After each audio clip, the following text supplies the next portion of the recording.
I want to talk to you about February, not as a prediction, but as an energetical crossroads, because February 2026 isn't dramatic, it's decisive. It's the kind of the month where life doesn't shout, it confirms what's been forming quietly, it stabilizes or becomes impossible to ignore. And that's why it feels two-sided February. And the core energy of February 2026 carries one main theme: compression into commitment. Not pressure for pressure's sake, but as a natural sequence of alignment or misalignment. So this is the month where half-lived identities will stop working, waiting energy will collapse, and our see becomes very uncomfortable. So life asks very simple questions. Can you stay in the life you are creating? So two experiences people will most likely have, and this is where the split is going to happen. One side will be stability and embodiment for people who have slowed down instead of rushing.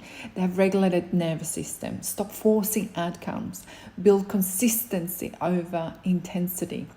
And February 2026 will feel like relief and a grounding and things landing without the drama. House stabilizing, money becoming predictable, relationships either committed or clarified more. And it doesn't feel euphoric, it feels like solid, grounded. And this side of the life, we're gonna say this life stays and it's good. And the other side of the February will feel like this: pressure and a collapse for people who have avoided decisions, stayed in a split decisions, ignored their body signals, kept one foot in, one foot out. So it will feel like February 2026, like pressure, irritation, sudden endings, forced choices, and people are going to say, I can't do this anymore moments. Not from punishment, but just the truth of becoming will become unavoidable. So this side will say, I need to choose now.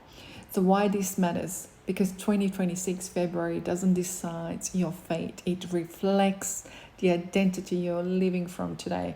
If you're building a life that can hold you financially, emotionally, rationally, physically, February will simply confirm it for you. If not, it will expose the gaps.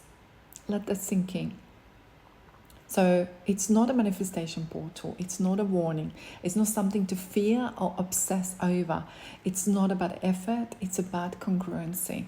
And your choices, standards, nervous system align with the life you want, you desire. So the single question to sit down is, are you living as someone who expects to stay? Stay in your body, stay in your standards, stay in your relationship, in your life, whatever it is that you are working on right now. So if it's yes, stability locks in. If not, pressure increases until alignment doesn't happen. So you don't need to wait for February 2026, and even though we are in February 2026, but you arrive there by how you live now, by choosing steadiness over urgency, embodiment over fantasy, and consistency over the force. And when February comes, it simply says, it's confirmed. Press the button and it feels like confirmation. So I want you to really think about this, what I've said, and see what you can do and change within yourself. It is absolute initiation for you to pause and reflect